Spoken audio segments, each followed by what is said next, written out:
Hello, everybody. Hello, and welcome to Thursday Throwdown. My name is Dr. Fish, and that's not the right screen. This is the right screen, and I will be your op for this evening. And alongside me, we have two fantastic casters. We have Heat Shock. Hello, Heat Shock.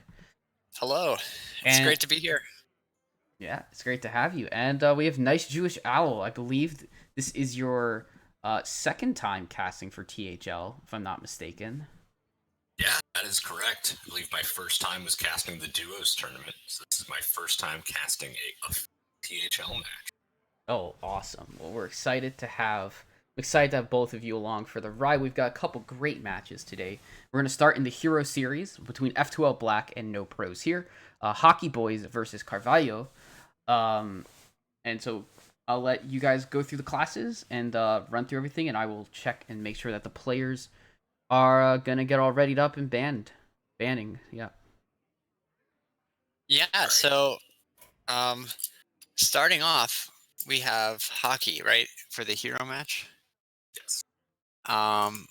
Hockey brought Demon Hunter, Paladin, Priest, and Rogue. Paladin and Priests, some of the more normal classes you might expect in Hero. Rogue, also fairly common in DH, a bit of a surprise. Carvalho brought Hunter, Mage, Rogue, and Warrior. No Priest, no Paladin, and with a Hunter to spice things up. So it should be an exciting match. Yeah, I think we've definitely got some interesting brings. You know, hockey not bringing warrior, which is probably what I would expect in a lot of these lineups, and meanwhile, Carvalho not bringing priest. Yeah, I'm So a it'll little make bit it disappointed interesting. we may not see any Control Warrior gameplay. Would have loved to cast that with you, but should be entertaining nonetheless. I don't think I would go Control Warrior here against these classes necessarily.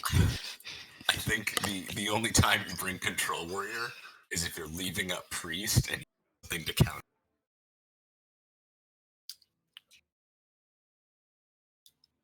Right. I mean, Carvalho does have limited ways of dealing with a priest if he decides to leave it up. So I guess that would be one idea. But with the potentially lifesteal demon hunter or weapon or secret rogue, it's not going to be easy for Rattlegore to get there in time. Yeah, I mean, I do think if he was going for aggro paladin, the stats are actually more, or they're better for control warrior than rush against that, at least with the recent data. Oh, But I agree that the matchup is fine for Control Warrior. So but it's he could ban one of those, I guess. it's probably a little more likely though that Hockey goes with some sort of Libram paladin, considering the other decks that Carvalho has. So then control warrior is a little less favored. So I wouldn't be surprised to just see rush warrior. Classic, good against rogue, good generally. Yeah, and there's a lot of options within Rush Warrior. A lot of space for techs, I think, in terms of how greedy you want the deck to be, and potentially how well you want it to be able to snowball.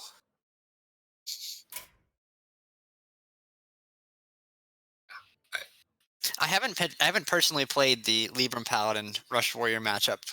Do you have any thoughts on that?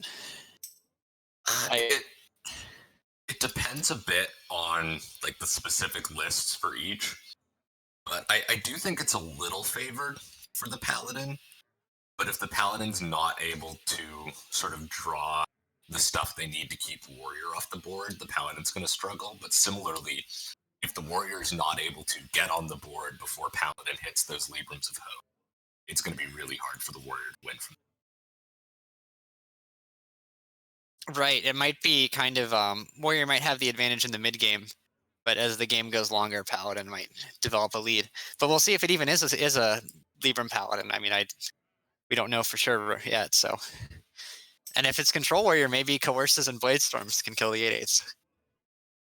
Yeah, I mean, I do think without Penflinger being able to go face, Libram Paladin's a lot less scary for Control Warrior because they're just making big minions as opposed to making a big minion and pyroblasting you every turn.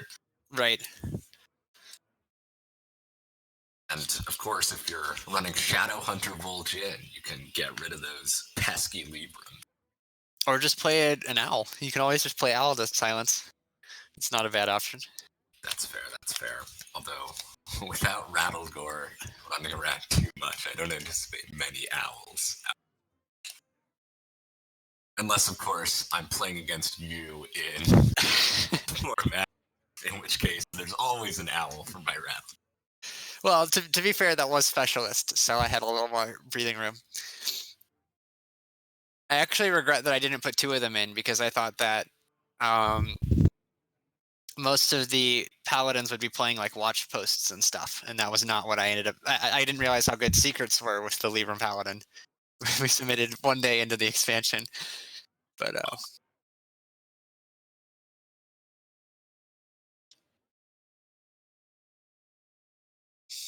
All right. So right now we're just waiting on Carvalho to Yeah, still not seeing to pop up online. He is online. He says he's been away for a little bit, so we'll see. Not too much longer for us. Hopefully, I guess we can keep talking about this, or I can just quickly, at least mention that the next match is going to be Legacy Legacy Red Conference match between Sunday and Electric Sheep City. That's F2L White versus Standard THL Degenerates. And I know in F2L Black versus No Pros here, I know it's not reported. I assume it's not going to get reported right away. But MPH is going to have a lead in the series currently. Okay. I think Quaz is going to have a win over Eternal. I'm not 100% sure, so I wouldn't call it official, but I think that's the case. But anyways, that's regardless of this match. It's definitely going to be important for Hockey to get those points for his team. Yeah, it's right. always important. It's always important to get points. A few matches in Hero have points on the board. Ask HS Python beating Donde and Anfall beating Kel, so it's tied. We've got Dabs on him. Seth taking a 3-0 over Bitbeaker, and Base taking a 3-2 over Ducharme. So Dabs on him in a real good spot. And for Blast versus 1337 squad, Avi took a sweep over Turtle. Turtle really struggling this season. That is a shame, yeah. It's a shocker. We've got this, like, half of the 1 seeds in Hero are well over 550. Yeah. And I believe Avi is one of them. Yes. And it's sneaky because it looks like they're close, but there are 1 seed matches that take place with a 200 PR gap or more. Yeah. And serious props. We're going to see Hockey on stream here, but he's gone 3-0 in the 1 seed with 487, which is incredible. Yeah, he started as the 2 seed, but was the 1 seed by week 2 and has just continued to clutch it out for our team. Yeah, I know in Legacy, I believe Hockey was struggling the first couple matches, but then he's 1-3 right now. Yeah, I believe he managed to hand RoboCats his first loss in quite a while. I believe so. Yeah, and he took Neji to 5 games in Legacy this week. So he's doing pretty well for himself. Like taking a 3-2 against someone who's the highest PR Legacy player, like by true PR standards. Neji is really a master at closed list for sure. Yeah. And I mean, if we're gonna talk about masters of closed list, though, Hockey Boys has certainly. Yeah, he's really good. Yeah, Hockey. The thing is that they also played last week in Hero, and Hockey actually won that. Hockey won 3-2 last week against Neji. I think, Hero might just reward creative deck building a little. I think it does. Yeah. It's not necessarily that it rewards creativity, but it punishes it less, I think, in Hero. Hero. Yeah. Because if you have something that doesn't pan out, it doesn't spell disaster because you don't have to win with it. Mm-hmm. And if your opponent, on the flip side, if your opponent's not ready for it, then it can catch them off guard and take a couple wins. Yeah. I think in Legacy, a lot of times it's hard to counter things, even harder than regular Conquest, because people just have the chance to see strategies coming and adapt and tech appropriately. Like, as soon as you see a Warlock in a lineup, you know, okay, I need to make sure my Priest can get through. and it's suddenly a different deck than you might submit if it were open list. And strategies like that. I think in Hero it's a little bit less clear-cut how to build your decks. And I think the options can be really rewarding there. You know, there's always in Conquest format, you're going to be limited by your worst deck because you have to get a win with all. Whereas in Hero, it's a lot more about you need to have the best or second best deck because your best probably gets banned. So even if your fourth deck is a lot worse than your opponent's, if your first deck is a lot better, you can still win that series. Right, and especially we're in this weird situation with classes like Rogue, where it can be weapons or it can be secrets, and they require very different answers. So you kind of have to consider: do you want to pay the weapon tax and put oozes and ogre-mancers in? But if you do that, then you might not be equipped to fight Secret Rogue as effectively or Miracle Rogue as effectively. I think a lot of it is with those tech cards. It's hard to justify putting those tech cards in if you're only going to be hitting one deck with, or potentially only hitting. Like if you put in Ogre-mancers, it's going to be pretty decent against mages. It's going to be okay against priests. So you can justify that a lot more than putting in the Bloodfin Raptor in the situation the opponent doesn't have Weapon Rogue. Right, but at the same time, I mean, Control Warrior exists, so it's not completely dead in that matchup. It's not great, but it might make their cutting class more awkward for sure. That is fair. Mm-hmm. All right, so both players are just about ready to get all started. They just need to communicate with. Once they get their communication here, we should get the bans, and obviously you guys are giving your predictions on them. Yeah, I would expect Carvalho to probably ban the priest here. We'll see if he goes for something different than that. And hockey, I think that the hunter and the warrior probably are the least scary options. I think the major rogue will probably be banned. Okay. Yeah, I was saying my gut would say I want to ban mage because mage is the one where on paper you have 3 favored matchups into it, and then they go coin flow on 3 games in a row, and suddenly you've lost a series. Oh, yeah. I think that some of these classes have options to beat flow, but it's definitely I think it comes back to that question of how much of a tax you want to pay to fight the mage when that could hurt you elsewhere. Yeah. Right. I mean, you can play neophytes and ogre-mancers in rogue if you wanted, right? Stuff like that. For sure. Yeah, and Miracle Rogue is, I believe, decently favored into mage.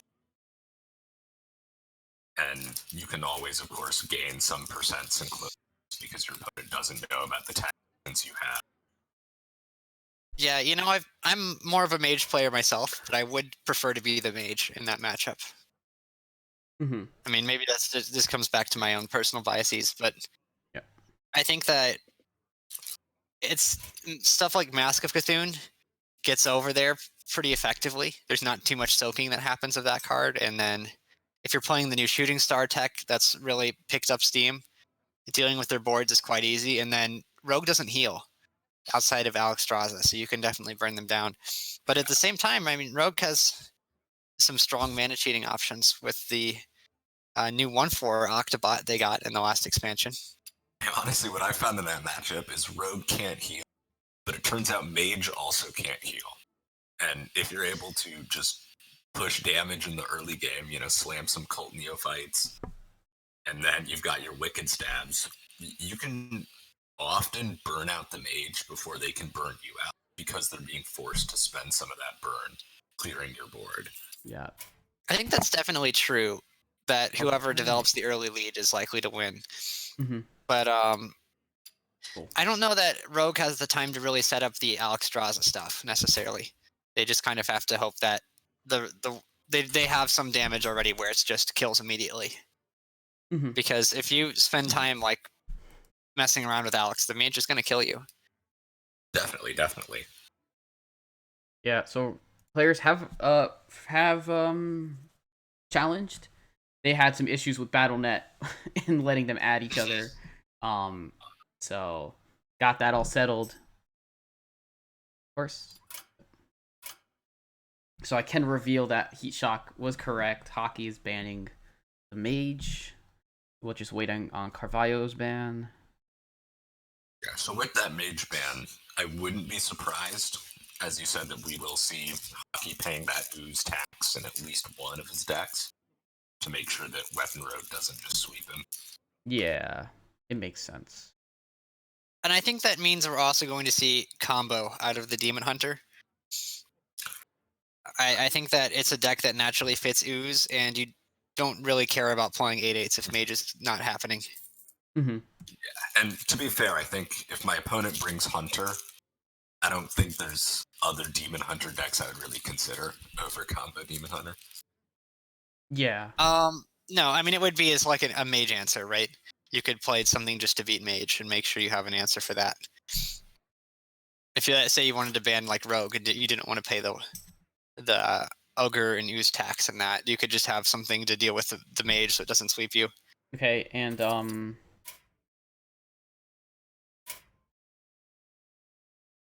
ahead and Hockey banned the Paladin. Oh no, sorry, Carvalho banned Hockey's Paladin. Okay, with the Paladin ban, I think it's now becoming even more likely that we see that. I think yes. I don't think you ever ban Paladin if you don't have weapon Rogue, because Rogue is just so good into Paladin normally. Okay. But that also means that Priest, if teched well, poses a very serious threat here, because it's so incredibly strong into both Hunter and Rush Warrior. Yep. So just for those, when we go in, first to spectate for me is going to be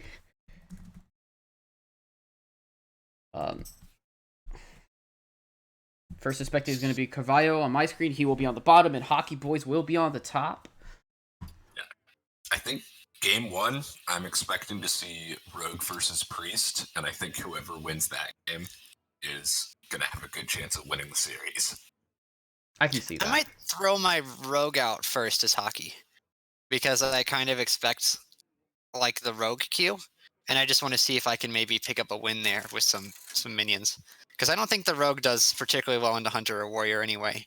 So just maybe throw it out and see if you land a hit, and if not, that's okay too. But I think going for the Priest sweep is reasonable. That's fair.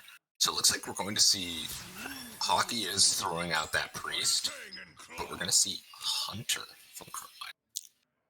Interesting. So this Hunter probably wasn't going to accomplish much, except maybe as a Rogue answer. Maybe just trying to get a feel for the. Oh, but we see Mankrik Kodobane in the opening hand. Those are pretty much as much gas as you, and a True Aim Crescent. Interesting. So this could be Death Star's Hunter list or something similar to that. Yeah, I think I want to wait until we see the King Crush before I say that it's that list, but I was playing against Death Star last night on ladder. I don't think there's a King Crush in here. Oh, is this just the one with the Rhino? Yeah, oh.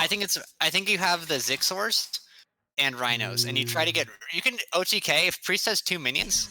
You can OTK with a Rhino by attacking it and then using your weapon to make it attack again. Venomous Scorpion is a card that I don't think I've seen in many Hunter yet. No, but it's very strong into Priest here. Just immediately killing this dragon. Yeah, combo's great with that True Aim Crescent. And with the Mankrik Kodobane, this Hunter combo is going to come online very quickly. Along with a fairly threatening board. Yeah, I think this Kodobane next turn is going to be massive. So the challenge for Hockey Boys is he has to be aware of what he's up against, like right now. Because if you go into this match with the wrong mindset of how you're going to win, it's disaster. because Hunter has a lot of staying power here. The pressure is not going to fizzle out like you would normally see. I will say I do see Samuro plus Apotheosis in Hockey's hand, and that's probably going to put in work at some point in this game. Oh, certainly. It'll definitely help him stabilize after this man crit comes out. I think that it may still not do enough here once the enormous rhinos come down back to back to back. Okay. Yeah, this is a deck that is entirely new to me, so I'm going to defer to you on analysis of this Hunter deck, but it certainly looks very spicy. I'm immediately worried that I don't see a Shadow Word Death in the hand. Oh, that's a great top deck, though. That really helps clean this board up so that Samuro doesn't have to come down. Or that if it comes down, it'll be better later. Yeah, it's not quite going to full clear. No, but it's close down. enough. My concern is that Death is a critical tool. Shadow Word Death is a critical tool against the Hunter. For removing these enormous rhinos.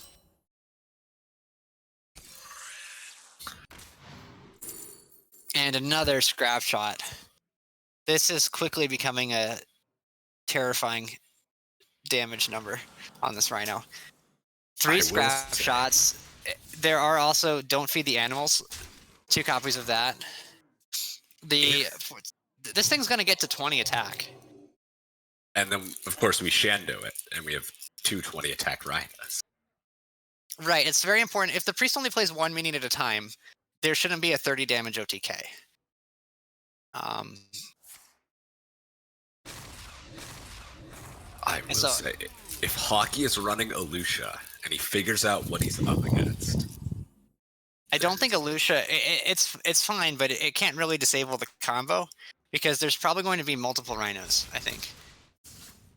We've only seen one so far, but obviously there's ways of discovering more.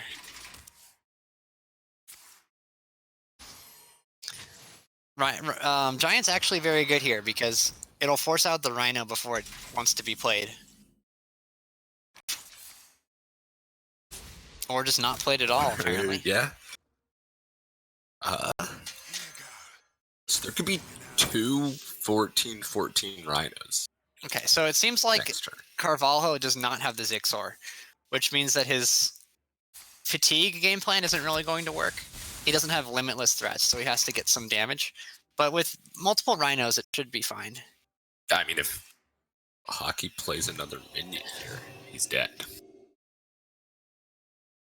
Well, with the lifesteal on the Not anymore Giant, with it's the not going to lifesteal, work. yeah. And I think this is going to mandate an early combo from the Hunter. Because this Giant has to go. Oh, but we can... Okay, that's pretty good. That's pretty good. I think we play the Rhino, we play the Dire Frenzy. So the Rhinos shuffled in are just going to be 8/8s, but those are still pretty good. Right, and if we can find the 4-mana 3/4 from Hunter that gives +2/+1, that's very strong. And plus, this is a 17 attack Rhino that has to be killed. There's no Shadow Word Death in hand. Hockey has to find an answer here. You could Condemn and the Devouring Plague. That would work. Oh yeah, because Condemn is online this turn. I was looking at the 2 damage one and saying, no, that doesn't work. But yes. You can also play a Giant behind that, which is a great top deck.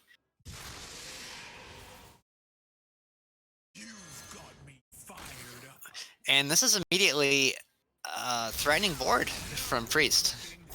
Just not giving Hunter the time it needs to assemble its combo pieces with these Giants.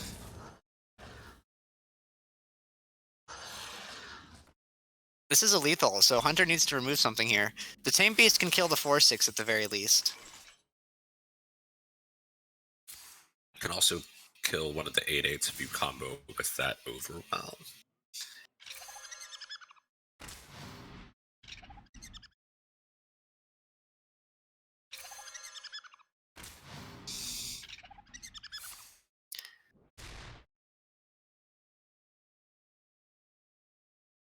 Should we have played the tracking first? I think it'll work out okay, but I think we should have, right? Yeah, I mean, usually, yeah, you do want to draw first. We could have gotten another Overwhelm. Or the, Oh, it'll be okay. The ordering, though, on playing these minions and spells, very good to get those Wolf Retainers traded off. Just leave you with the... It definitely was strong. I think we could have done that in the right order there to maybe get another Overwhelm or a deal 1, summon a 1/1. That Hunter spell would have been good there. Smite, I guess, is fine. It's gonna be a Samuro here, I think, though. Yes, because you can't really leave these 6/6s.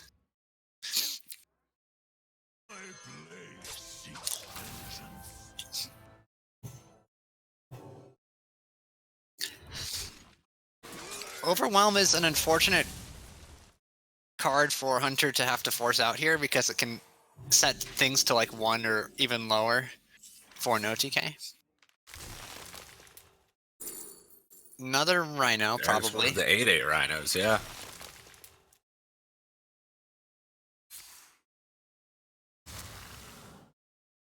We're not going to take the... Okay. Going to... Okay, interesting. We could have run it in and then hit it again, right? So you could have... I think you could have double hit the Rhino to push more face damage. Yeah. Priest does have a lot of healing, so it seems... Oh, Runaway Blackwing. Oh. Interesting, goes for the Ysera instead. I think I would have liked to have something in hand that killed an enormous Rhino, personally. I guess Ysera lets you bounce it, but... Yeah, but that's not really what you want to do. But I believe Carvalho... Does he have lethal here? Yeah. Yeah, it's lethal.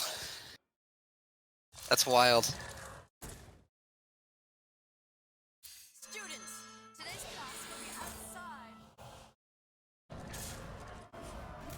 Priest immediately goes down to the combo Hunter. Yeah, Priest losing to Hunter was not something I expected, but that was wild. I think that the Rogue is going to come out and take apart this Hunter at this point. I don't think Hunter is going to be able to kill Rogue in time. But it definitely is very unfortunate to lose the Priest here, because now there's just not a clean answer to Warrior in the lineup for hockey, I don't think. I do think Rogue, depending on the Rogue type, can definitely get the win against Warrior, but it's going to be an uphill battle. Certainly, and I don't think Combo DH does very well either. We'll see. Warsong Wrangler's in the hand. This is a strong card that Carvalho did not find last game. It really just pushes your Rhinos over the edge when you get multiple that are just getting buffed and buffed. So, his hand from Rogue. Keeping the Mancrick. Watch Post Rogue, notably, should be able to actually have more game against Warrior if we see that matchup here.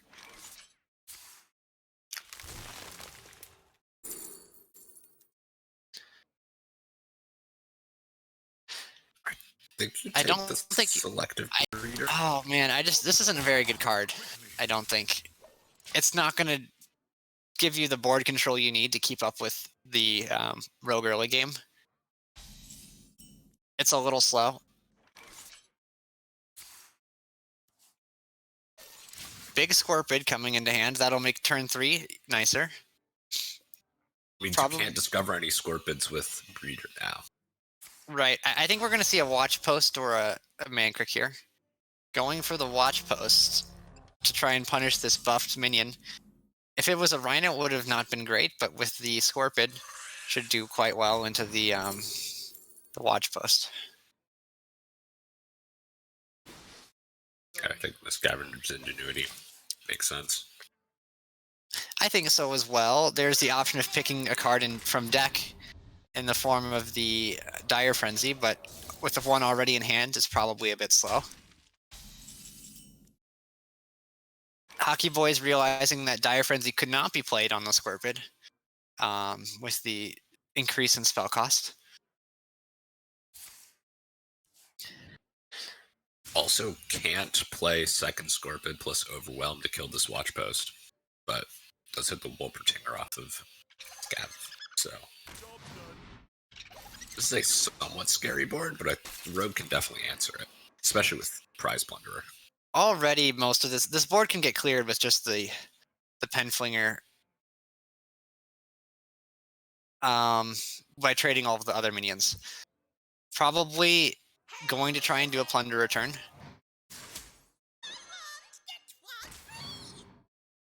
Snap picking the Deep Freeze. I mean, it certainly... I saw Deck of Lunacy and I saw Deep Freeze, so I didn't quite catch the third option. I didn't either. I agree The Deck with of Lunacy Deep Freeze. probably would not have been good. Finally, this Watch Post is going to go away after making 3 2/2s. Or 2 2/2s. Penflinger's still on the board. Okay, I know this is going to be seen 10 minutes, but my game is not working right now. It is... My Hearthstone is solid frozen right now, so... Is the stream also Yes. disabled then? I mean, stream is still up and running. My Hearthstone is just frozen. But no one can see what's happening. Yes, I'm going to restart my Hearthstone. Alright, well, currently a Mankrik only the minion on the board for Hunter against a smattering of small rogue attack minions. Tundra Rhino in the hand to try and fight back for Hunter with a Overwhelm. And at this point, the Hunter has initiative. I mean, I think, yeah, if you're Hockey, you have to play this passage and hope that it's not awful.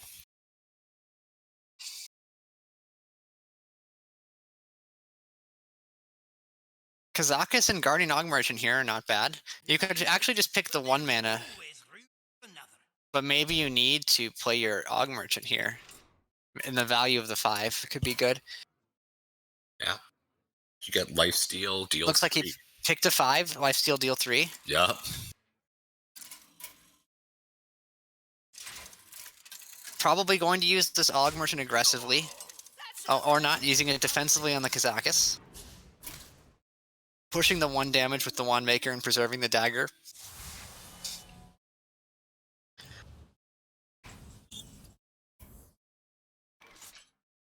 I think it's tough for the Rogue because these sort of small minions that you play a lot of almost become liabilities when a 2/1 is a potential 8 damage to your face from a large Rhino. Alright, game is on the screen.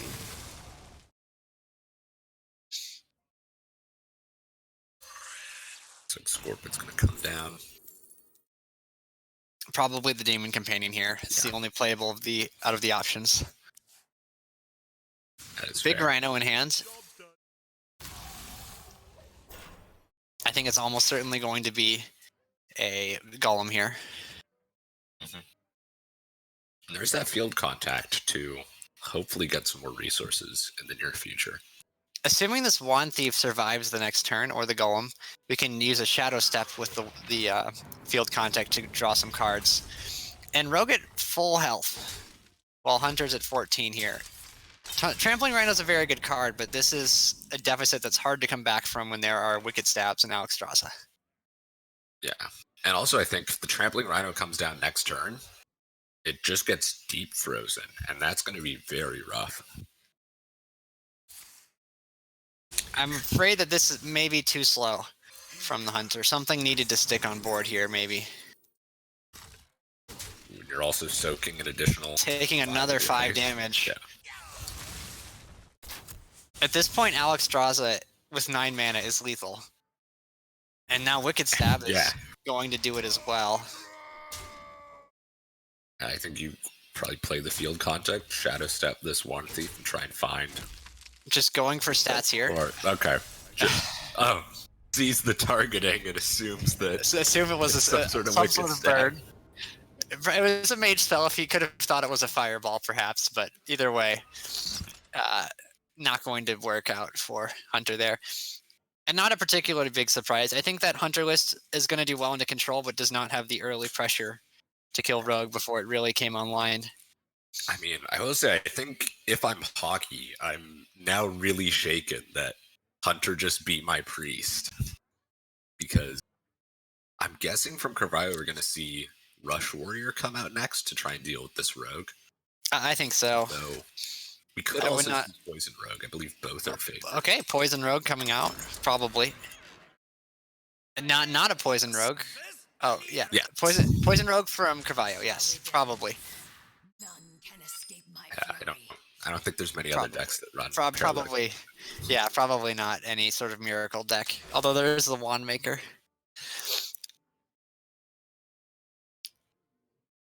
I would give Poison Rogue the edge here. Assuming there's oozes in the combo DH, it could bring this back. And I think combo DH also has game against Warriors. But no weapon in the hand. The Swine Tusk Shank is an incredibly crucial card.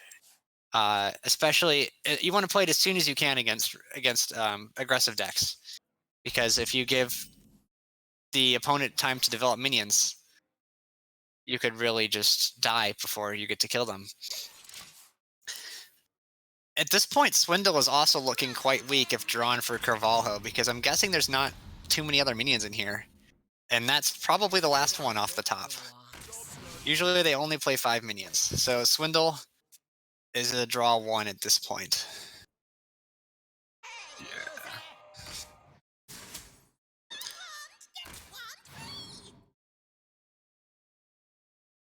Deep Freeze, a great tool.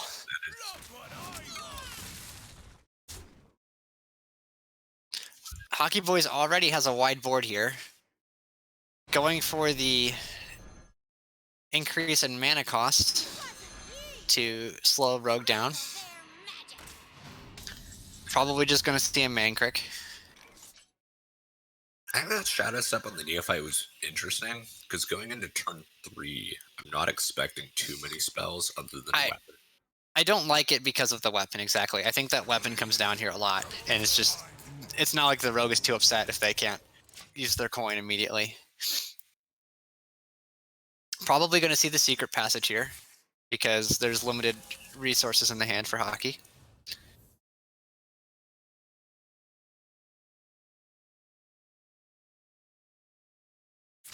Swindle just to draw some more cards. Brain Freeze is a great draw.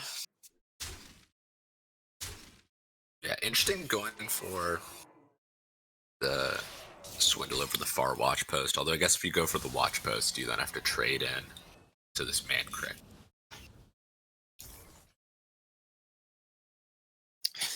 Yeah, and Carvalho really feeling the lack of anything here.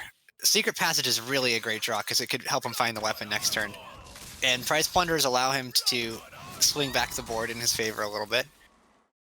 But everything here dies to Penflinger. I wonder if we'll see Penflinger on this Octobot to try and get this Deep Freeze down a turn earlier. Maybe. It's not great because you could kill a 2-1 instead. Yeah, I think I'd prioritize trying to clear off minions from my opponent. The punish would be weapon plus a deadly poison. There's a weapon. There is the critical weapon here, and it's just a turn in time. Coining out a Secret Passage, trying to find a weapon buff to kill this 1/4. There it is. And there is the deadly poison. You can also play Yoink this turn if we want to. I think this was a bit of an order. I don't think we want the prep in the deck, so it probably doesn't matter. Yeah, Life tap is the punish. Yeah, you go for the Yoink first because you might hit card draw. There's life tap. You almost always take the life tap here. I think so. With 2 Cloak of Shadows in hand, I think it's safe to do so. There's another deadly poison. And already this weapon is at a 6-4. Yeah, this Not is killing. Not killing the efficient Octobot, allowing the discount on Deep Freeze. Deep Freeze still won't be able to come down this turn though. No, but if Carvalho does not play the Cloak of Shadows, he loses an entire turn of damage. Going for passage before trading, yeah, because if you hit that Jandis, you can then play it this turn. I think that's very big. Right, the downside is, again, the Deep Freeze is a little later. It could come back to matter here.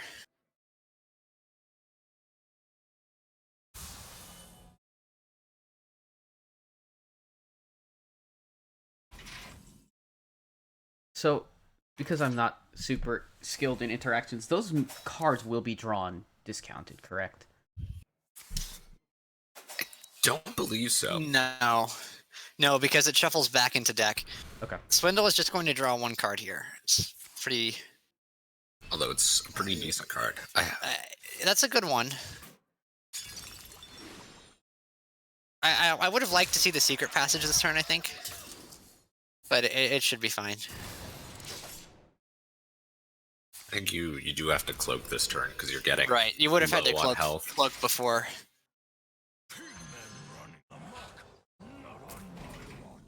And this is potentially lethal here. You probably Cloak of Shadows. Yeah, if You have to swing with the weapon and then cloak, and then you could also play a secret passage. Clocky isn't able to find a taunt here, he's just dead. Yeah. He could even be dead this turn if we swindle into burn. Just looking for the Wicked Stab here to close out the game. Oh. And there's a There Mancur's it is. Wife. Yeah. There's both Wicked Stabs and drawn there. They're only... It's 75% chance to hit a Wicked Stab with only 8 cards in deck. And that's a quick win for Weapon Rogue. The weapon just came barely in time. I think if it had been one turn later, it would have looked different. Yeah, I think the amount of buffs that you can get on the weapon, and because it scales in durability, you're not punished as much as with the self-sharpening sword builds from getting it late. You're still able to get these massive weapons even when you're not drawing it until turn 5 or 6 and kill your opponent in 2 or 3 turns, as we saw there. You're going to see Demon Hunter. And I do see an acidic Swamp Ooze in Hockey Boy's hand. Right, I mean, Ooze has been a mainstay in Combo DH for a while, so it's not a huge surprise.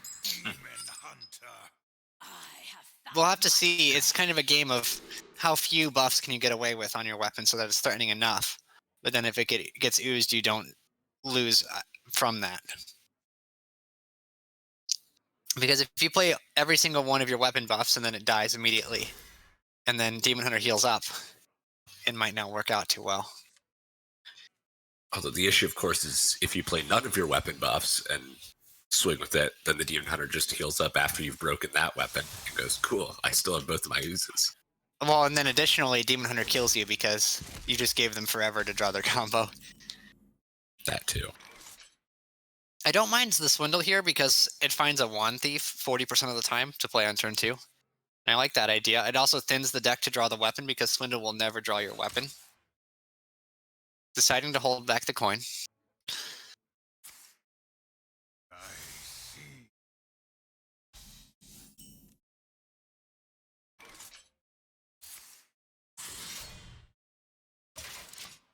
Again, no weapon in hand for Carvalho. So no early pressure, really.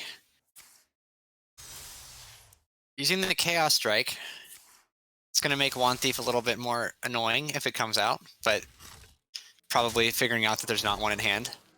Yeah. And also, does have that immolation aura. You've seen every minion in your opponent's deck, and when your opponent only has 5 minions, you can... Yeah, the only minion that really becomes hard to remove is the Mancur's Wife. Everything else should just die to Immolation Aura, basically. And there's a Self-Sharpening Sword. Not the ideal weapon, but it's something. And if it forces out an Ooze, then just with a few buffs, it can be dangerous. even though it's not your ideal buff target. Throwing out an Immolation Aura, determining it to be one of the more useless cards in hand. I mean, one of the interesting things for the Rogue is that if you have minions on the board, it does present an ability for the Demon Hunter to heal off of them. Although you can always just I-beam your own Morgs anyways.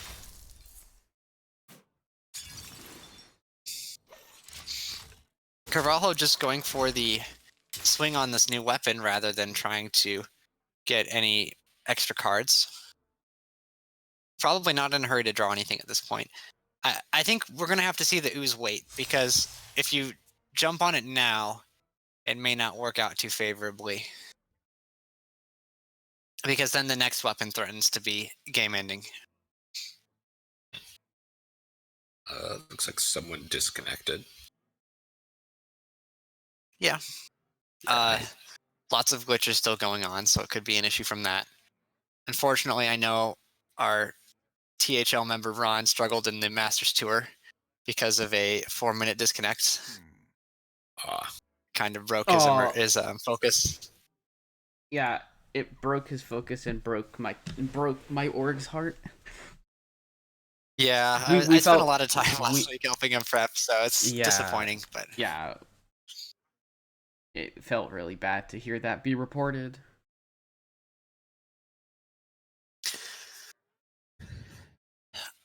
I think we're going to have to see the Ooze wait, because we just have to... The other weapons are too threatening. A 3 attack isn't game-ending on its own. One of the interesting... Yeah, go ahead. The skull placement for hockey is really not great right now. It's not. We can probably play all of the cards. We're probably not going to be able to play the second Skull Outcast, but we might be able to play the first one.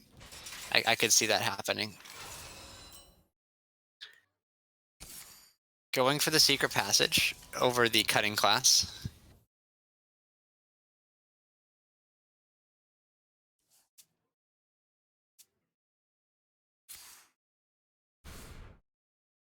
Wand Maker, probably. Yeah, that would make sense. Probably should have played that first in case of a Deadly Poison, but... And there it is.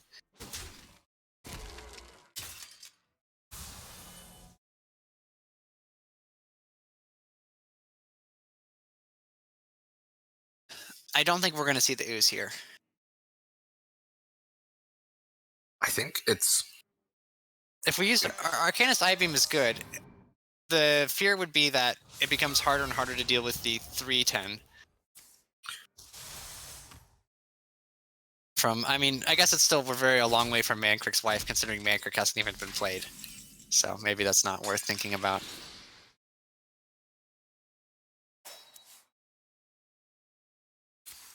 Going all in on the weapon at this point, perhaps suspecting an Ooze isn't going to happen. I think now is when you, if you're hockey, you do play this. Yeah, you're more than happy to kill a weapon with 7 attack. Ever gonna see it again? The other Deadly Poison?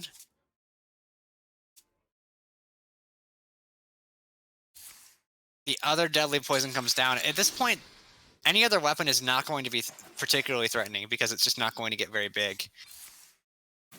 Yeah. Although that's a lot of damage coming in. Maybe the burn can just get there. That's the next question to ask.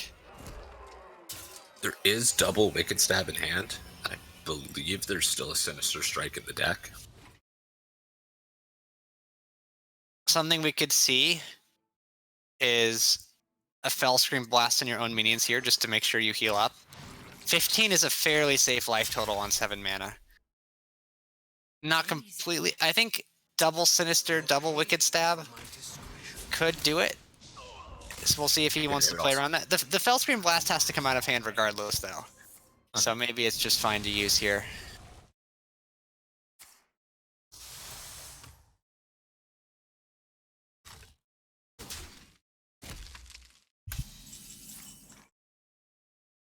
Prep Swindle. Probably finds Mancrick. Does not find the other minion. I don't think Life Tap makes much sense. Yeah, it's a damage. It's not... Hunter Hero Power would have been better, but I guess you take it. There is the Sinister Strike as well.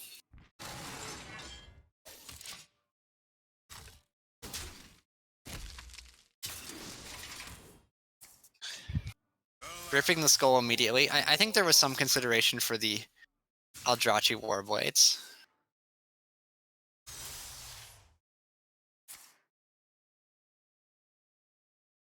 No Moargs in hand still, I believe. An Eye Beam picked up, but not Outcast.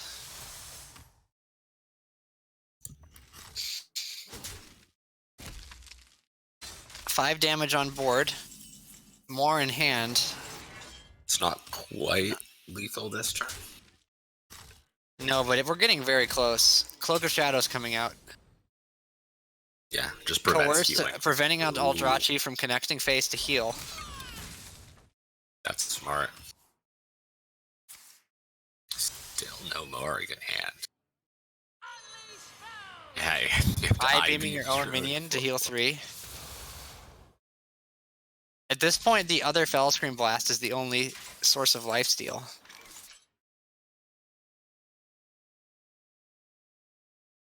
Yeah, although that 3 healing was a big breakpoint because there would have been lethal without it. Right, but now, once again, we're in this position. A Moarg needs to be played here. Yeah. There's well, the there's Moarg. a Moarg. Wait. Oh, it's not quite lethal for Hockey Boys. I think we have to heal up. You just have, there's 12 plus this other 4 in hand. Wait. No, it's not. Yeah. If the philosophies were 0 mana, there would be lethal for Hockey here, but not quite. They will never catch me. He has to know that this Fellscream has to come down, right? There's no alternative. Mm-hmm. 23 it's not going to work because we just don't have the mana. We can only play 2 Moargs, and that's only 8. That's 18, right? Is it 20?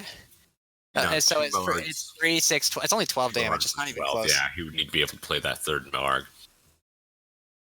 For the philosophy, I think, yeah, you double Moarg and you heal, and you say, I don't think you have enough burn to kill me. I think that's true. The question now is the Hockey Boys is in fatigue or close to it. Both players are. Yeah, they are both 2 cards away. So And the Mankrik and his wife are still in the deck. At this point, just the minions alone could be a problem. There's just no way to remove them. I question the use of the Silverleaf Poison at this stage. I mean, it's an extra durability on the weapon, which It is, but it's also fatigue. Many cards left. You're paying discretion.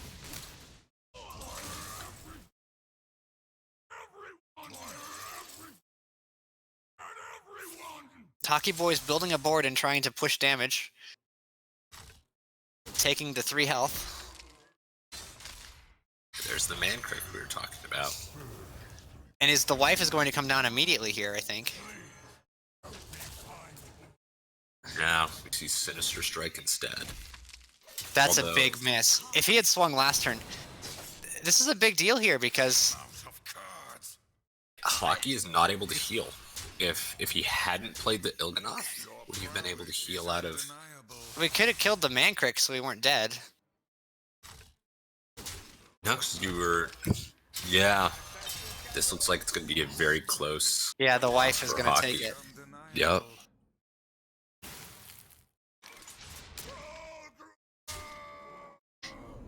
I think a second ooze may have been necessary. We only saw 1 there. Yeah, I was really surprised to only see 1 ooze in Hockey's list. Would have saved 10 health. Mm-hmm.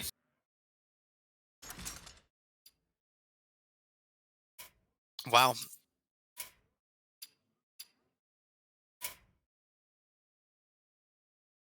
All right, I'm gonna Sure. ask. I'm gonna see if Carvalho wants to do an interview.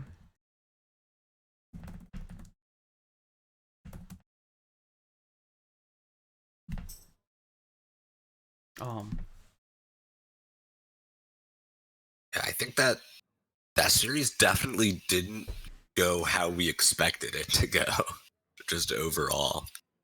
No, I think the priest dropping was a big deal.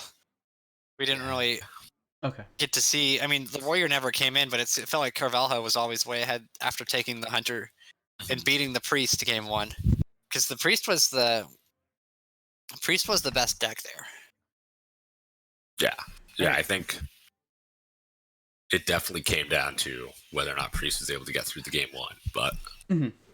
All right, and Carvalho has accepted a interview, so he's gonna be coming in now. Great. I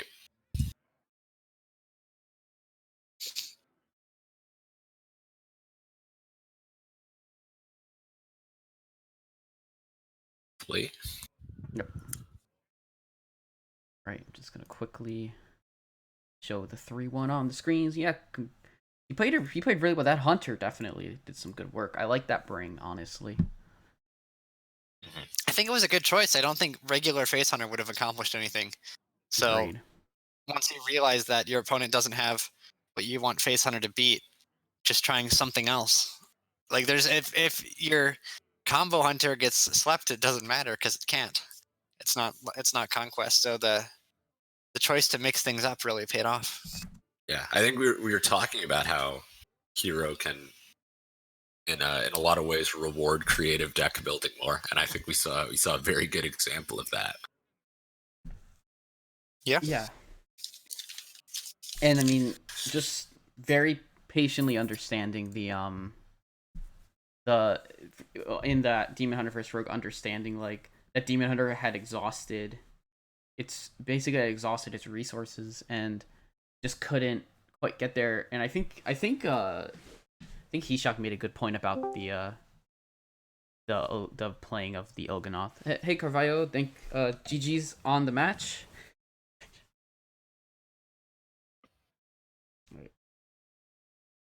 Yeah, well done. I was I think my co-casters were surprised to see the hunter that you brought. I ran into it last night, so I was a little more familiar. But it really paid off, I think, because that priest was kind of the sticking point for hockey. It was his best deck, and just taking that down decisively game one really prevented, I think, that priest from causing you problems. Oh, yes, for sure. Like the really worried I am with Hunter against Priest is like if he had Illusia, but like he didn't had, so it's what just how his game. Right, it didn't seem like he had shadow or deaths either, so just making a Yeah. really, really big rhino just couldn't get killed, and it just sat there. Yep. These days I played against Pasqua and did a Rhino 21-21, and it's like open deck list. I knew he didn't have a way to steal it, so I just grew it and win it. It was this deck's crazy. It's amazing to play with. Yeah, it certainly seemed like a very spicy deck list, and definitely paid off there. Yeah. Yeah. And Weapon Rogue as well, it's kind of flies under the radar, but when it hits the weapon on time, just runs away with the game, I guess. If you don't have, he needed a second ooze there. He just one isn't enough. Actually, I believe my comp was really winning most of the time against him. When I see the decks, I see it was fine, and my warrior was control too, so I probably would win Oh, it against was him Control anyways. Warrior.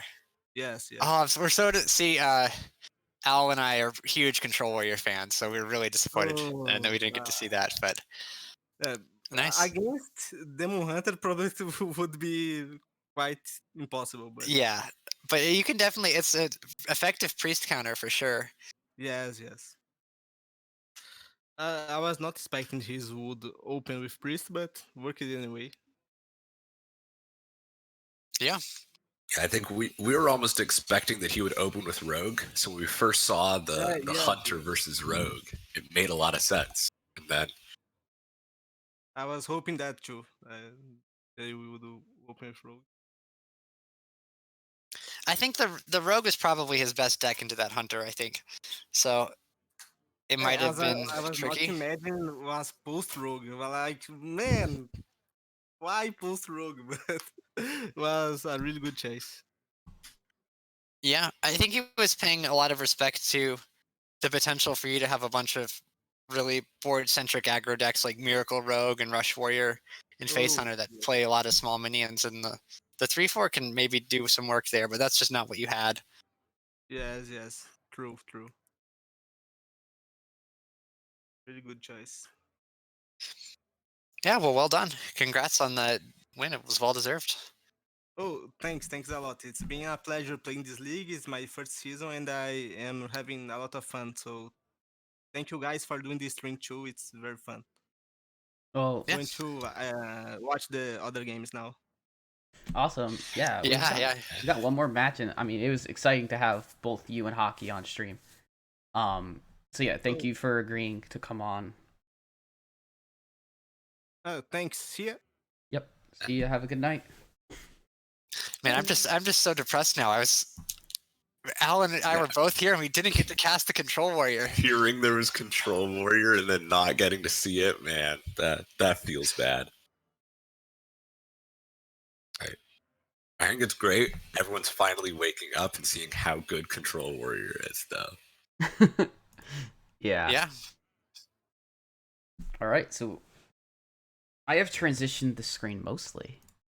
I just need to change the format of the match on our logos, but otherwise, we're going to transition out of LHS into Conquest, which is, if the deck wins, that deck has gotten through, and first to get all their decks through wins.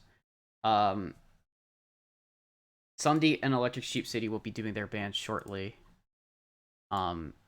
So let's go through this match if you guys want to go ahead.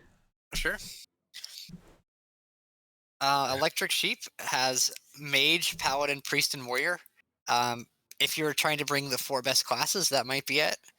I believe that's Sunday that has Oh, Mage am Paladin, I back? Did Priest, I have it Warrior. backwards? I wrote it Yeah. down wrong, huh? Oh, that's all good. And yeah. All right, So well, Sunday you has go Mage ahead and read Paladin. it then, because I wrote it down.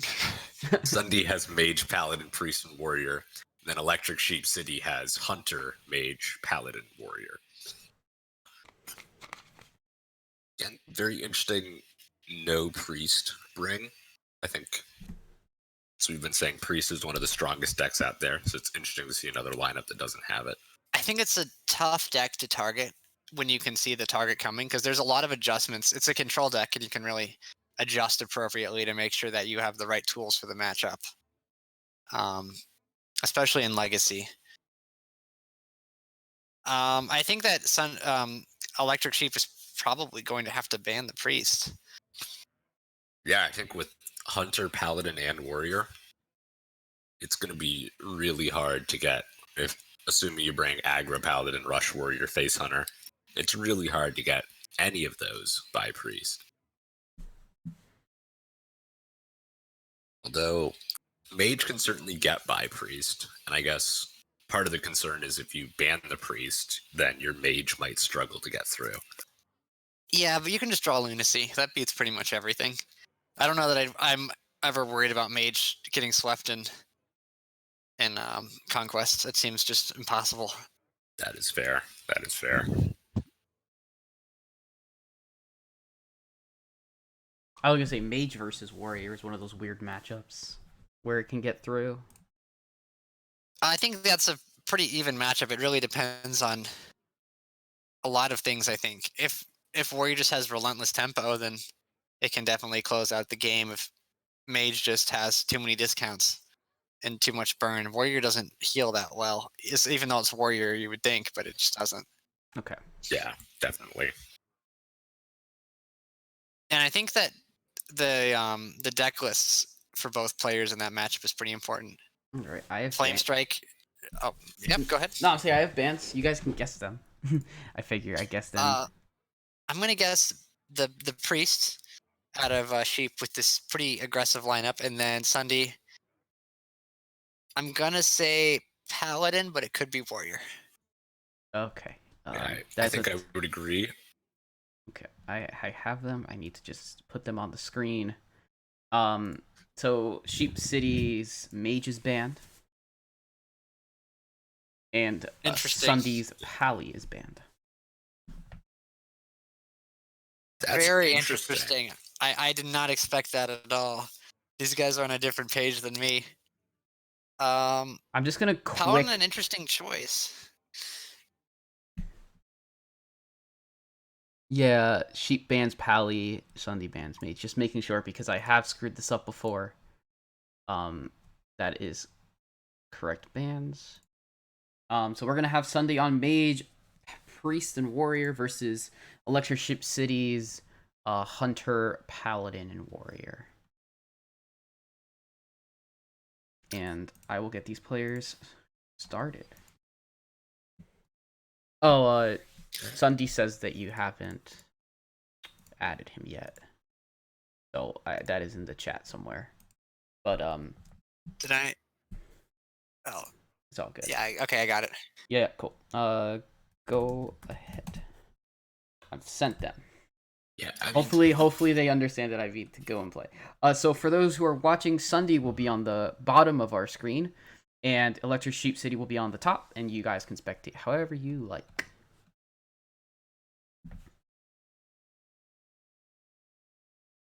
So I think. Go ahead. I was gonna say I think it's gonna come down to Electric Sheep City getting this hunter through. I think so as well. Priest and Warrior are pretty miserable. Maybe we'll see another combo hunter with the true aims and the rhinos. But I think that for Sunday, his mage is weirdly his weakest deck, and that's a really good place to be. Okay, I clicked. Yeah, so I clicked to spectate. Thanks, client. We are in. Yeah, you guys it's are like in. yeah, Electric Sheep City is going for that hunter first, just trying to get in that win with it. Again, a priest versus hunter opening. Insight. Yeah, assuming normal face hunter, this matchup should be pretty priest favored, but it's still possible for the priest to stumble and that hunter to get through. We can see Devouring Plague Giants is the choice. Zixor in the hand for sheep. So this could be another OTK hunter. If so, I would expect Sunday to navigate it a little bit less smoothly, even than Hockey did, because it's just such a weird thing if you haven't played against it. Good hand though, for both players. I think that Sheep is probably going to want to try and pick up some draw here. Ideally, Barak, I think, would really put him in a strong opening position. Yeah, I mean the man crick plus Barak combo. Getting a 3-10 on turn 5 is really good. Yeah, it is. We'll have to see. If you don't play Plague now, it's probably getting worse, I think. But your Giants aren't going to be super cheap, and I think that's okay.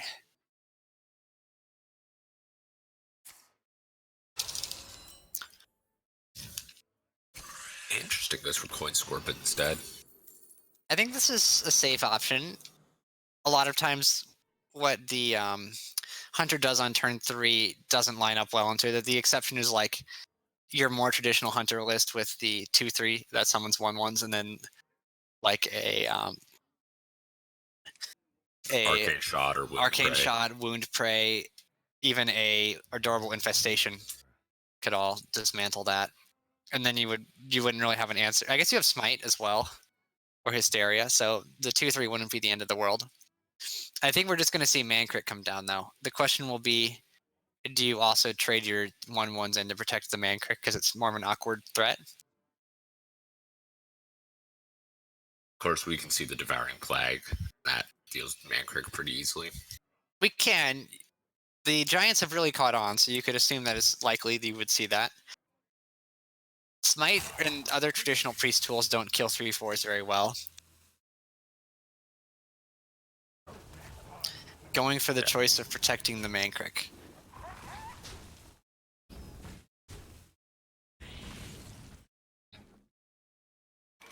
Raised Dead a pretty good pickup here, I think. Yeah, I think we can raise Dead, then Plague if we want to get our Giants even more discounted. I would not play the Insight here because he's going for it. I think that this forces you into Hysteria next turn, which is not ideal.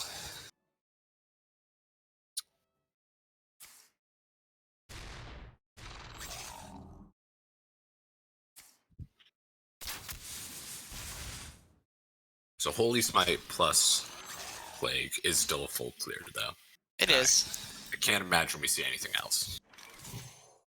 You could do Hysteria and Smite. That would work too. It's probably just worse. Yeah, I think we have a giant in hand. This giant can just come down next turn. Yeah, just play Apotheosis on it and say, you can't kill this. So... And at this point, I'm wondering if he's playing Dark Glare. I think that's just a Warlock card. I'm joking because he's got a giant out on 5. Yeah. As Sunday is a wild main player sitting at sitting casually in the top 40 of Wild Legend right now. Yeah, these are two good Wild players, and they're just playing 3 seed in Standard. Insane. Well, good for them. I think at this point I'm going to wager and say that this is not the OTK Hunter, because we've seen a lot of things that are... Yeah, I don't think you really run piercing shots. Yeah.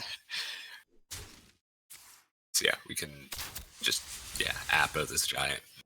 Hunter probably says, okay, go next. Right, and I think in this situation, the Zixor is not really going to cut it. Even if we get a couple 4/4s, we have a Soul Mirror. It's not going to work. And I think Priest is at this point just way ahead. If this giant somehow dies, he's going to raise that and get another giant with this Warped. Realistically, the only option for the Hunter to not just lose is to find Rinling's Rifle into Freezing Trap here.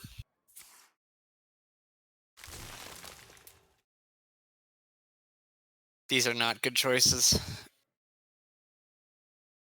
Yeah, Pack Runner can't even clear this. You could pick Quick Shot. Try and kill this with the Piercing. Piercing and Quick Shot it. You'd also have to trade your 2/4, I guess, but then at least this 5/4 has a chance to hit in the face. Let's go for the Pack Runner.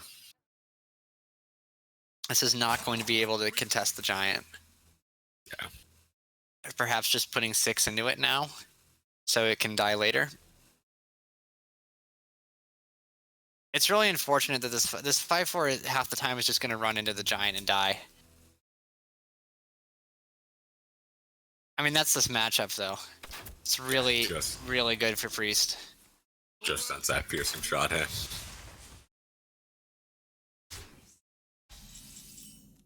Of course, there's also Samuro Blade. Yeah. You don't play it, but it's an option. I don't think you play. You could. The Apo is too good with the Samuro right now to just play it on the giant. Maybe in another world where we don't have Samuro in hand, but I don't want to raise dead the Scorpid. That's an idea. The 5/4 ends up hitting it. It's okay. Going for the Apotheosis on it. Yeah, I can see, because if the 5/4 hit the giant there, then Zixor could just trade into it, and this makes it a little more likely you're just gonna have. Well, now it just can't die, right?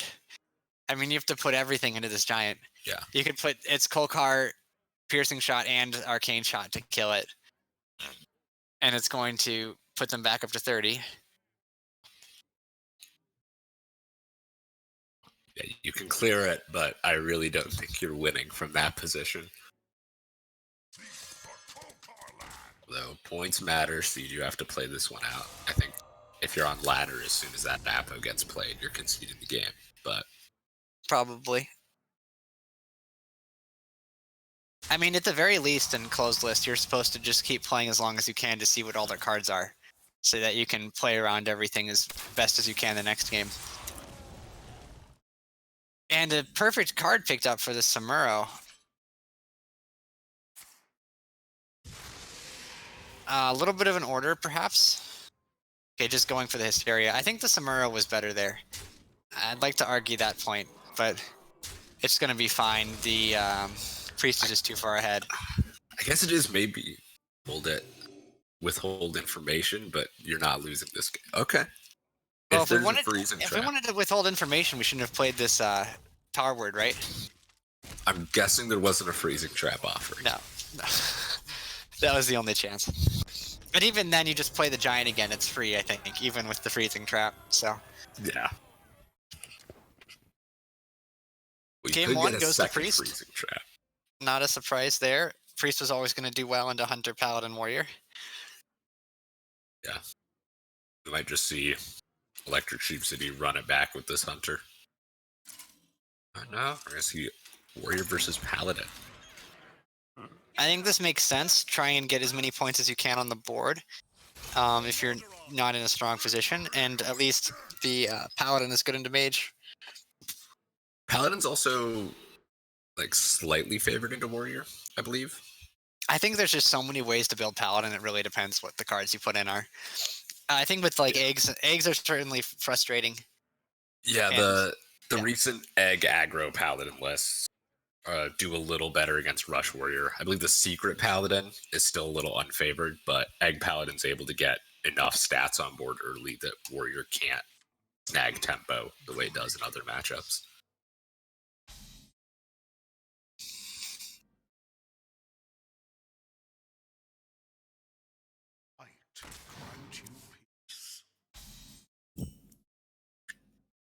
Crab Raider, just a great pickup here. Prevent Hand of a Doll from coming down. And not that there is one. But you would want to play around that. I think you have to respect Shield of Honor and coin out Angling Rod here. I don't know. I mean, I guess Shield of Honor would be a reasonable choice to put in against these decks because there's nothing too slow, too greedy. I think if you play the Goody 2 shields, Shield of Honor isn't the end of the world. Run Thack in hand with a Sword Eater on turn 4. I think Paladin's going to have a good board here.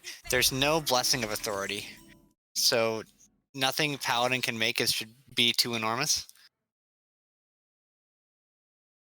Should all be able to be bite-sized pieces for the Warrior. Although Blessing of Kings coming down on this. Oh, that's a big top deck. Because now that's going to make a minion that can't be killed. Because the Blessing of Kings is going to protect it for this turn at least, with this return on the Divine Shield. I mean, you could run the Stonewall in and just sacrifice it, but it feels terrible. I think I'd rather run Thack in. Honestly. Yeah. And I don't see a better option because otherwise I'm taking 8 to the face next turn anyways. So I might as well get it out of the way now. Yeah, you're right. It's a bummer. There's just nothing to kill this. You could just play Hammer the Naru then. And it's not like anything here kills the Hammer. That's the other problem. And a Rushman needs to come off the top here with this Parade Leader or something. Well, we're turned away from the Hammer coming down, so still potential here.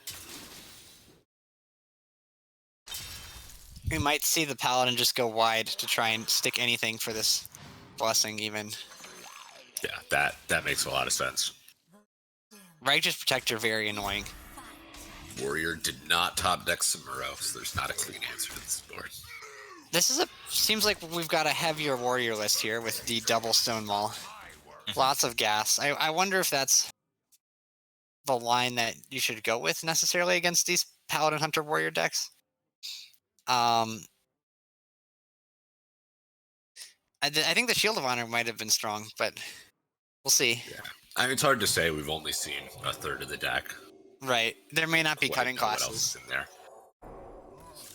And Warrior taps out. Was that lethal? It was one off, but I think Maybe he's saying, well, I think Samuro could have cleared that board, but I guess the downside is that any weapon just kills you. yeah, maybe slightly early concede there, but I don't think the Warriors ever winning that one.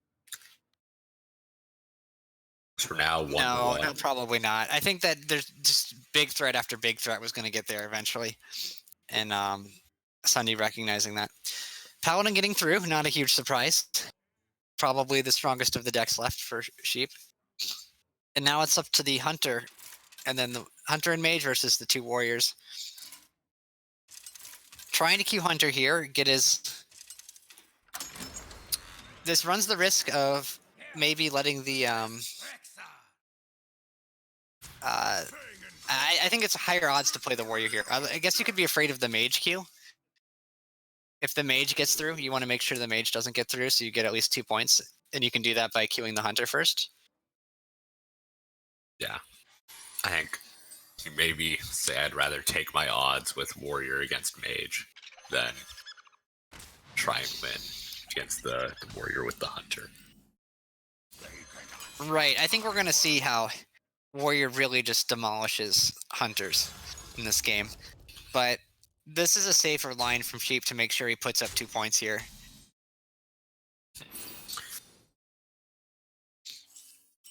We are saying this is a pretty heavy warrior list. You've got Stonewall and Cutting Class. His hand is definitely looking fairly slow for the warrior. Yeah. I'm a little worried. I would have liked to see conditioning there, even as bad as it is on this board, just so that we have a Samuro. Yeah, being able to coin out Samuro next turn. I think having that option in case there's a huge board flood is really good. And then at the same time, the stage dive 2-drop line is also very good if we can corrupt that. We may see a Samuro come down anyway. It looks like this board is, with how the buffs were placed, it's not going to really stick. I think Cutting Class. I'm surprised. I feel like this is a little bit of a gamble here. A little greedy. I wanted to play another minion, so this is a lot of just board here. All these 1/1s. I don't know that. So because this Samuro is now 2/7, it lets you now have an answer to this Velma, which is probably worthwhile. Yeah, because Samuro is going to be able to come down and still clear this whole board. But right. At this point, though, that extra damage from the minions could come in to matter here because Warrior's at 14. Not a lot of health here. We're going to start seeing rhinos and quick shots probably.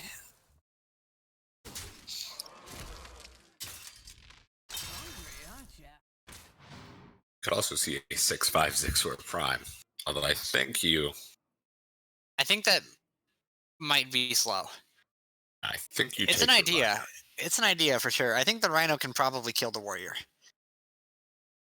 If we were going into turn 8, I'd take the Zigzor, but we aren't, and we don't have a clean curve over the next few turns. Right. I think the way the Warrior would pull this back is by just having a board before Zigzor comes down in time.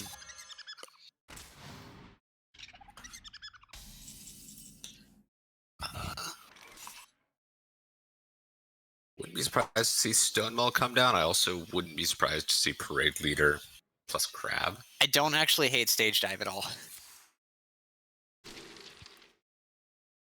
It's 10 Thrasher is probably the most... Okay, no. No, I'm going to say it was the most stats for the least mana, but...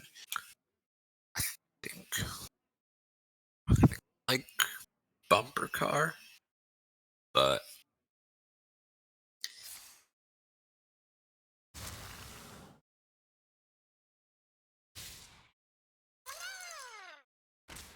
Okay, this just can't be right, can it? There's just no way this was the correct line. This seems... Yeah, it seems very wrong.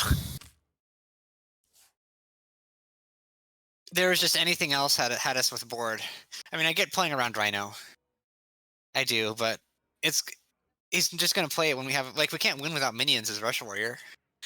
It's gonna have to come down.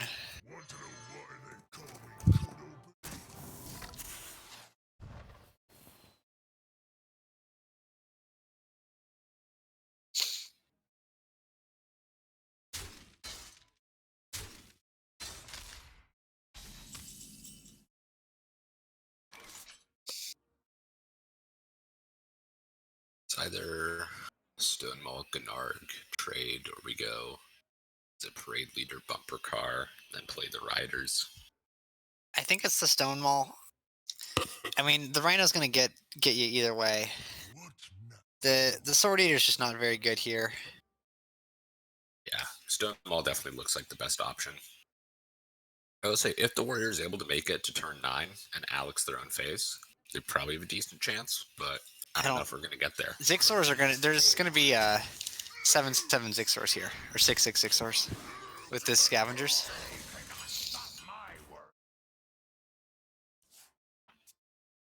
I think there's only. I think that there might be another rhino. Okay, he hit the There's other not a rhino. Although a 9/8 Rhino is also really bad for the Warrior here. It is. Because they're at. There's just no health at this point. Like, you can full clear this with Parade Leader plus Bumper Car. It doesn't matter. The But rhino you're at kills 6. you. As long as Hunter hero powers every turn, I don't think they can lose from this point. I think Bumper Car first. Or unless there's a line that I'm not seeing here. Okay, this. I guess this plays around Rhino more, but. It does.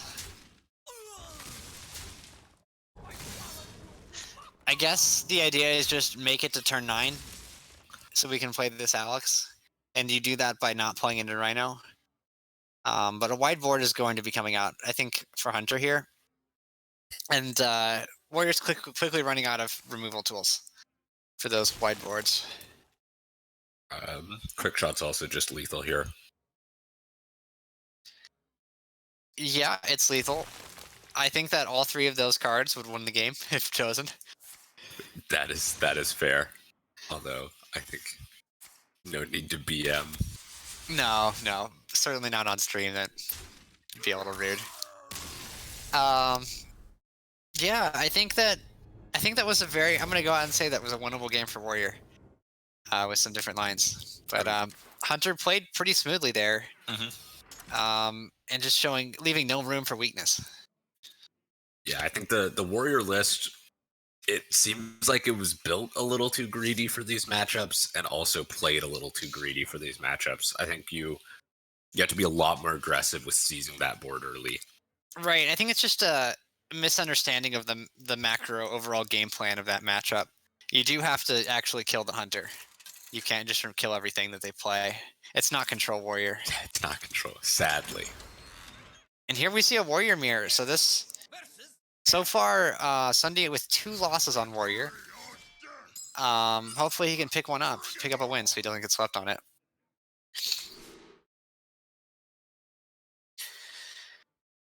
I wouldn't have even minded seeing the mage here. I think it's got just as good a chance. This Warrior is so slow and greedy, I don't know that it would do well in the mirror. But Ganarg on 1 is a very powerful card. Yes. Although Coin Parade Leader on 1 is very strong as well. Yeah, the bumper car will get to be buffed, but the Parade Leader is going to die.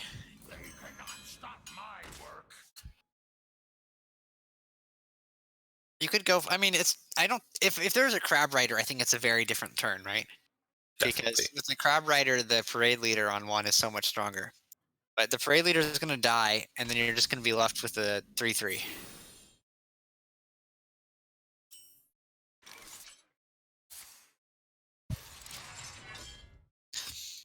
I think that this is a matchup where the person who takes the slower lines can work out, especially if they have Samuro. Yeah.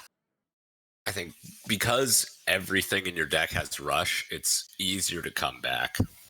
Especially if the slower line involves playing conditionings, you can often have these massive swing turns if you're playing, 1 mana 3/3 rushes and clearing your opponent's board. Wow. So there's going to be some big minions here for Warrior. It's going to be a big, powerful conditioning swing. Both players do have their conditionings. So it's going to be a lot of nothing, and then stats starting around turn 5, 6, 7. Yes.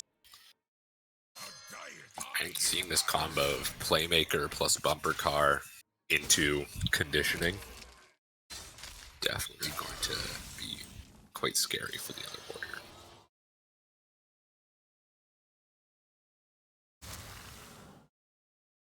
Warrior. Ooh, Sumuro off Oh, of stage wow. 5. That is a pickup. At this point, Warrior's a very different matchup because it has Sunburst, but it's nothing like what Hunter does. Yeah. So I think that if Sheep overextends here, he could get blown out. Definitely. Well, this is going to be a 6-attack Sumuro, I think. It's really hard to win if your opponent plays one of those. You could go for a Watley just to full greed, and then go for the conditioning Sumuro the next turn. I think it's a little greedy, but with the Sumuro in hand, it's far from insane.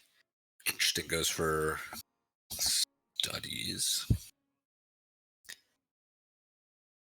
So I think we're playing one of our 2-mana rushes this turn, so we've wasted the discount on studies. And I don't Yeah, I don't like think this. there was a better option. I think the buffed Crab Rider was a pretty good turn already. Yeah. With the Alex in hand, I don't know that we wanted to even play this Watley. It's probably not getting played. I think you slam Runthack. You probably... I'd like to play the conditioning more than Runthack, I would say, just because the Runthack becomes something that has to be killed. And with this weapon, it's like very easy to remove right now. That's fair. That's fair. Plus 3/3. 3/3 is good.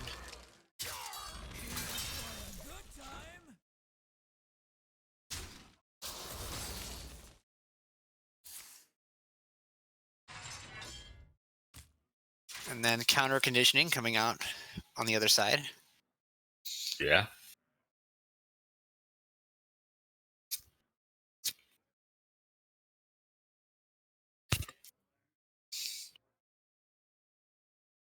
I guess the question is, you play conditioning and then do you play anything else? Or do you let your opponent go first and then trade into their stuff? Going for the Runthack. I don't hate it here, but It's you don't think there's a weapon automatically, right? And that makes it kind of all right, but it's probably not going to survive with the rush minions. It's 3 health. I guess getting these stats on your minions. I assume I'm just going to see conditioning here.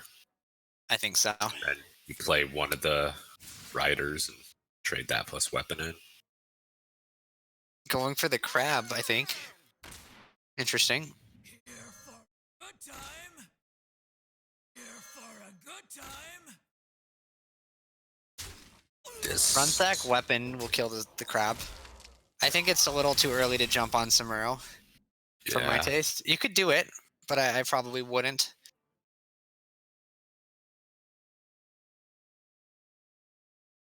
I think Sumuro is such a... I mean, it's fine here.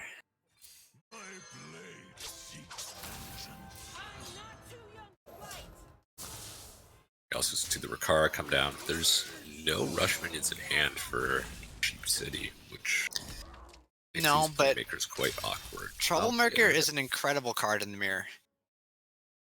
And if it gets to come down without much on the board, it can just win the game. And notably, Sunday doesn't have a Troublemaker. Yeah, I think... Have we seen Troublemaker in Sunday's hand? In any of these games? No. Yeah. I don't think he could have cut it, could he? No. That would be we haven't insane. seen, we have not seen a troublemaker. I've seen lists that cut the Troublemakers in favor of the Stone Balls. So that might be what Sunday's running, although I don't personally agree with that change.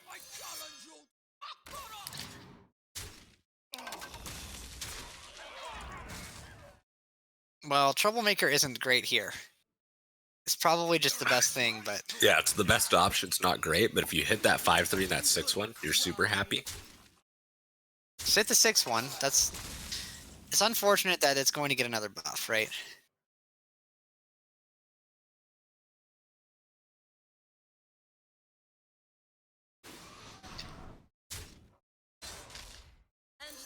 This seems strong.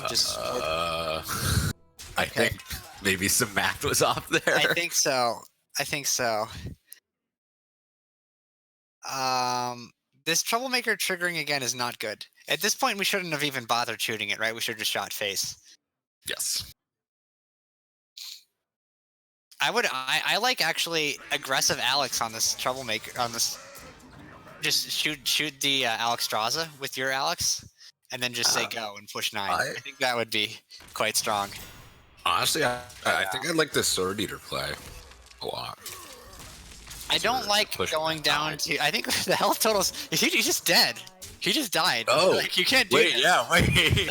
Like, yeah. Sword Eater. So I mean, I guess it worked. Forget.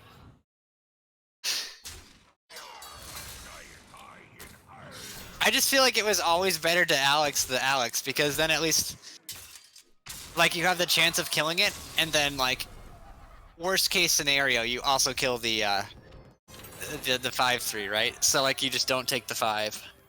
Yeah, that makes sense. Interesting. Well, the Warrior finally got through for Sunday. Warriors have seemed to be struggling in this match. Yeah. Well, we're gonna see Mage versus Warrior. So this is certainly a game that can go either way.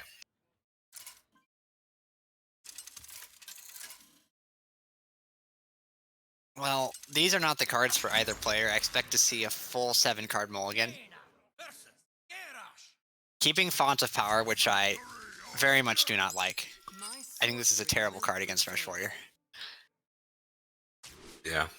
I just, you don't beat Rush Warrior with minions, you know?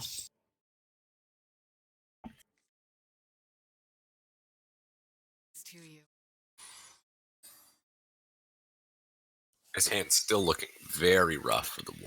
Yeah, I think somehow Warrior got even worse things. It's all late game cards. At least you could play the studies on 1. Yeah. Well, you can go Parade Leader on 2, and then Troublemaker on 8. Well, as I talked about how you don't beat Warrior with minions, we got three minions that actually remove things, basically. So could have been worse, I would say.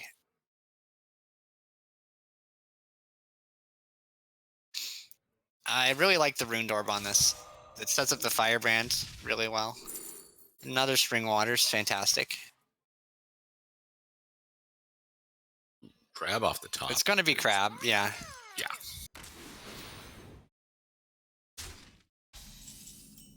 You fight me, you get burned. Turn it up.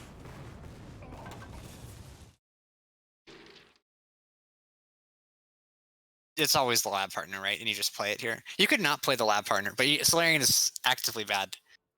You can kind of get away with it late game, but at this stage, it's putting the minion in your deck is going for the value. That's a very greedy pick. That is an interesting card to see in this deck. I like it more than the Solarian. Oh my gosh, what is that thing? Morshan Elite. Yeah, I saw a few lists with this, and I was like deciding on Rush Warrior lists, having trouble on the 30th card. And then I looked at the stats, and it was the lowest in drawn win rate across every single deck it was in. And like the played win rate was really low for a situational card. Right, I mean, I guess it gets to copy buffs in an ideal world, but it's understated, and understated is not what you want.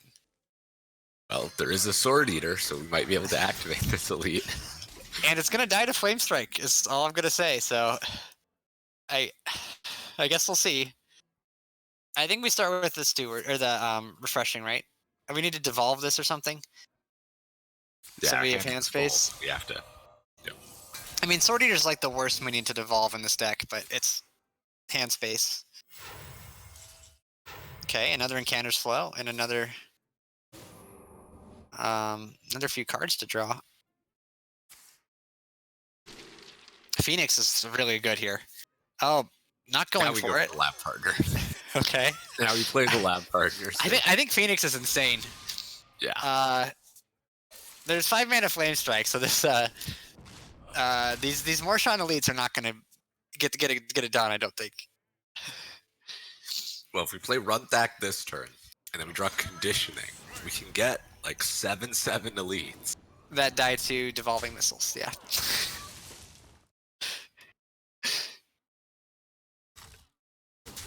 I would say Elite plus Crab into Troublemaker is a pretty sick curve for this warrior. Well, I guess we start with the Fireball on the minion. Yeah. I think we're really seeing how Font of Power is just actively bad here because it's clogging up the hand with. Okay, I thought for sure we were gonna play Mask. I guess we couldn't afford it, but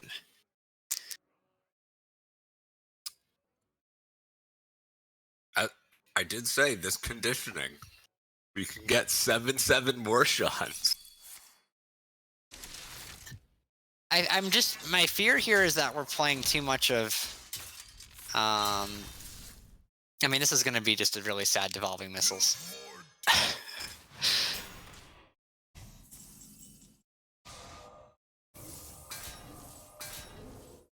Okay, Flame Strike.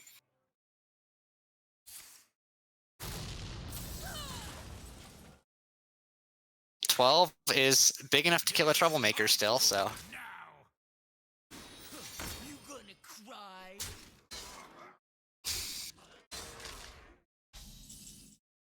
That Brain Freeze lets us clean up one of these. I'd like to see an AI over this Font of Power.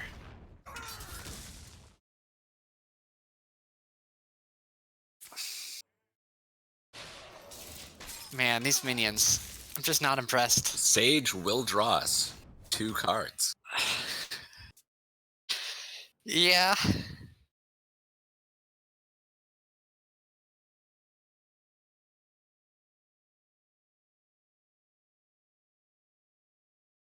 You aren't even ready for this.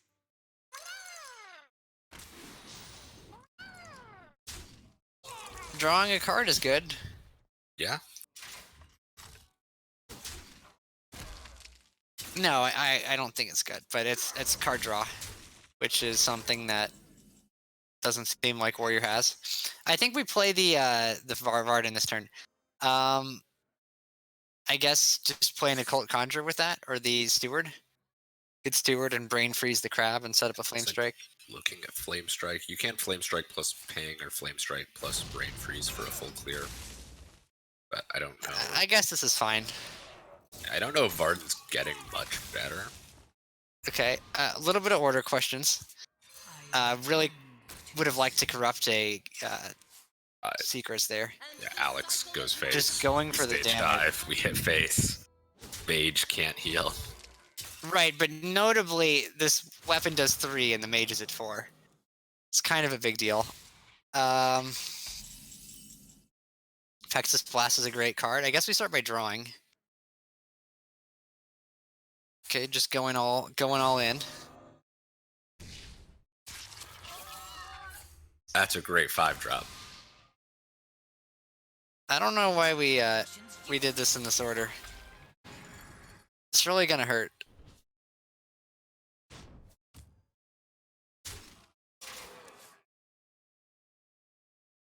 Samuro not really quite. I mean, it's big enough, right? It's Yeah, big I enough. think if you're the warrior, you just play out the hand here. You aren't even ready for this. You say, I don't think mage can both kill a big minion and clear small minions. Because Playing around Flame Strike a little better with this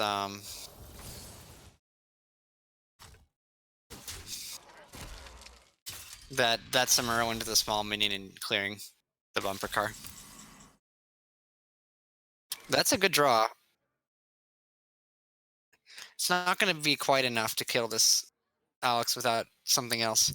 Fatigue is a matter. We have to think about fatigue now. yeah, there's 4 cards in our deck. Now there's 2 cards. I think Mage is just dead, so it doesn't matter. We really just took a lot of weird lines this game, and I think it's showing.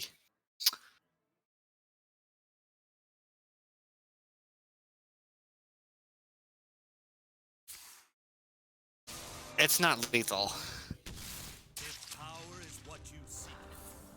All right, ring toss. We got ice barrier.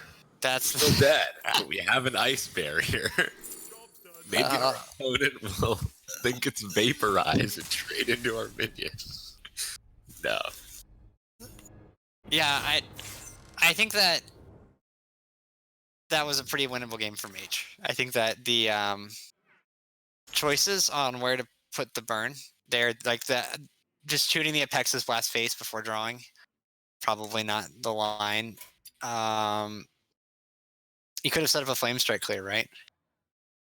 And then maybe the masks work.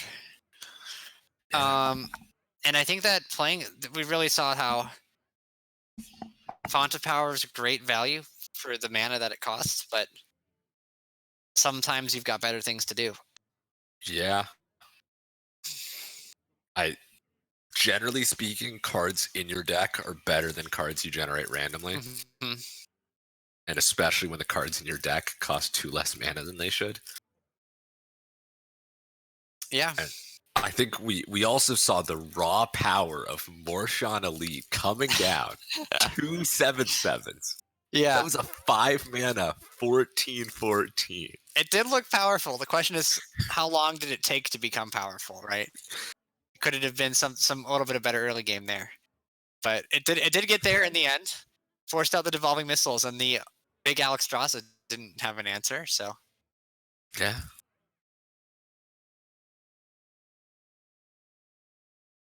great. Right. Yeah, I think we did say it would come Alright. down to whether or not Sheep City could get that Hunter through. And Hello, ESC. Meowdy meowdy. hello, congrats on the victory. Thank you. That was down to the wire, not gonna lie. Yeah, there was a few mechanical decisions right at the end that really, I think, decided the course of that game in the last 2 turns. It was where damage went and where it didn't go. Very much so. Yeah, the penultimate game where it was the warrior mirror, like it was in the mid game, and I just like made the read like, man, my mid game is just really shaky. Just kind of like shake it off, refresh, try and get there the next game. Right. And got There was that turn at the end. I think you should have Alexed the Alexstrasza and then hope the Troublemaker hits it. And I think you probably would have won off that line. But the way you took it, you always were guaranteed the 5 from the minion and the 12 from the Alex. Mm-hmm. And that was enough damage. It did seem like Rush Warrior, though, was the weak link, and I was not expecting that when I saw these lineups. Rush Warrior was the deck that took a lot of losses.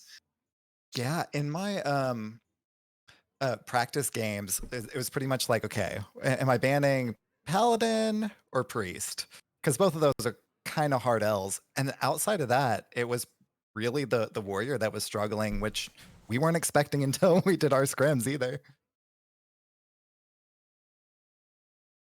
Yeah, it's a weird deck because it often just plays like a really good arena deck. Where you're just dumping stats on the board and efficiently answering stuff. But then it turns out when everyone else is like setting up combos and doing all that sort of stuff, playing really good arena decks beats a lot of those. I think it's just that, like, Warrior's a very mechanical deck. You really have to find the right places where minions are supposed to go. Right. And that's actually harder than it looks. Yeah, it really is. And of course, also, getting buffs in the right spots, and then, developing and protecting your board with Rush Warrior, your board. I do have to ask about one inclusion that we saw in that last game. That Morshan Elite. What was the thought process in putting that in the deck? Yeah, so that was very much actually a attack against Mage in particular, because I wanted to absorb as many stats as it possibly could from a Mask of Cthulhu. So basically just trying to play to my outs of not taking as much face damage, getting as much stats on the board, and fingers crossed that they don't have devolving missiles, which you did. That's fair. That makes sense. Although I guess it's sort of weird because seems like you're then cutting the imprisoned Gunargs, which are a very aggressive tool, and often being aggressive can help against mage. True.